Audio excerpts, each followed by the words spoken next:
Are we on? Hi. I'm Nikki Startip. Some of you might not know who I am, but I feel like that's pretty impossible at this stage because I'm super famous. I was on last year's videos, kind of in an effort to kind of save Nick's crappy recipe videos, which is what I'm back again to do this year. Because let's face it, Nick's recipe videos are crap. So what you probably definitely saw on last year's videos was that I went to LA to get famous. But you know, I'm back in Melbourne, and something I learned in my time in LA is that I'm too famous for LA. I'm too big for LA, both physically and famous wise. I went to this place called Starbucks. I don't know if you guys in Australia have heard of Starbucks. It's like this super cool coffee place that everyone has to be seen drinking, basically. But my favorite one was in West Hollywood. That's the gay Starbucks. I was sitting in there one day and I saw Ellen DeGeneres in there. Her and I are friends, by the way. But you know, something I didn't know about her before we became friends is that she has a girlfriend. So I guess that makes her a lesbian? I don't know. I don't think everyone knows that yet, so I'm just going to keep that to myself. Tim, get new idea on the phone. Yeah, hello, it's me, Nikki. Startip. Yep, I've got some news for you. I think you're going to need to sit down for this. Yeah, it's pretty big. So, Ellen DeGeneres is gay. She's a full-blown lesbian. Okay. Everyone knows that. Okay, so apparently everyone knows that she's a lesbian. Actually, I wonder if Jeff Sessions knows that she's a lesbian. I wonder if Jeff Sessions knows that the queen of daytime television is a lesbian. What else? So I invited Katy Perry and T Swizzle to dinner one night. Let's just say that didn't go well.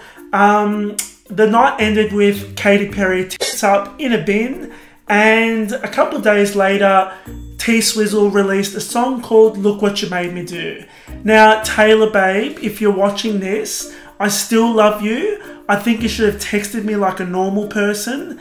But you know, neither of them are speaking to me now. I'm in this kind of three-way feud. Let's call it a three-way. I'm in a three-way with Katy Perry and Taylor Swift. So yeah, LA was great, but you know, I'm just too big for LA.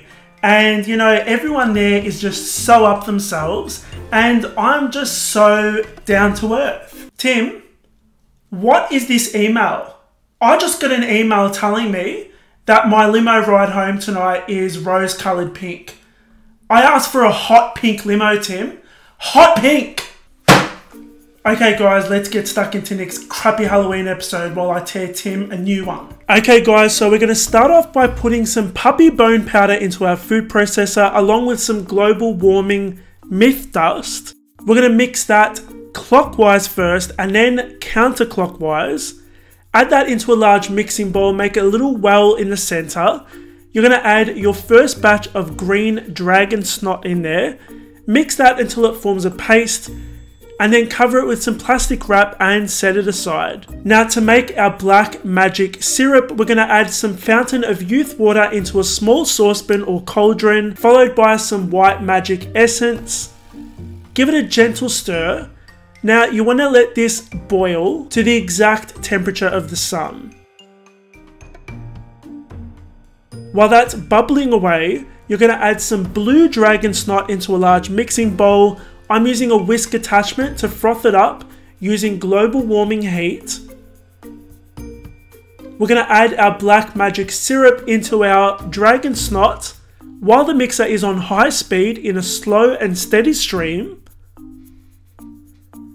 Let it mix for about 3 minutes before you add a little bit of lizard sweat, followed by some food poisoning and food poisoning antidote. Now add about a spatula full of that sweet dragon snot into your mixture from earlier on, and you're going to mix that in really well just to thin out the mixture.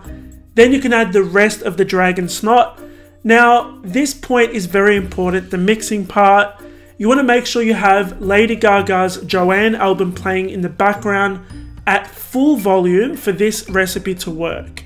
Now, I like to use a spatula and go around the bowl with the spatula and then through the middle, and that just helps deflate your dragon snot mixture and get it to that nice ribbon stage where if it falls off the spatula in a ribbon and disappears back into the mixture after about 1000 years, then you know it's done. Add some dabs of dragon snot onto your baking tray, followed by some magic paper, which you can find at your local witch supply store. Pipe your dragon snot about 3 parsecs in diameter. Tap the tray to the sound of baby goats screaming. And then you want to let this dry for about 3 hours by continuously blowing hot breath on it. Bake them for 10 minutes and let them chill completely using Donald Trump heart mist before you try taking them off the tray. Now I'm going to spray some ghoul mist on there, followed by some fake news mist, and then we're going to sprinkle some black magic on top and let those dry completely.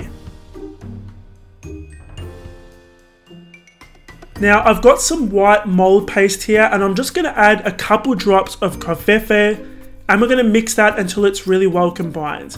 Now I'm using a Wilton 6B tip to frost white mold paste on top of my macaron, and then I'm going to sandwich it with another macaron, and guys, that is pretty much it. Guys, Nikki Star Tip didn't record an end for this video, so I'm doing it. I'm so sorry about Nikki Star Tip, by the way. I know she's horrible, but she's only in 2 more videos. Don't tell her I did this, by the way, because you guys did that last year and she got really upset, so please don't tell her I did this. Also, make sure you hit the like button, make sure you subscribe. Thank you so much for watching. As usual, I'll see you guys probably in about a week's time. Bye.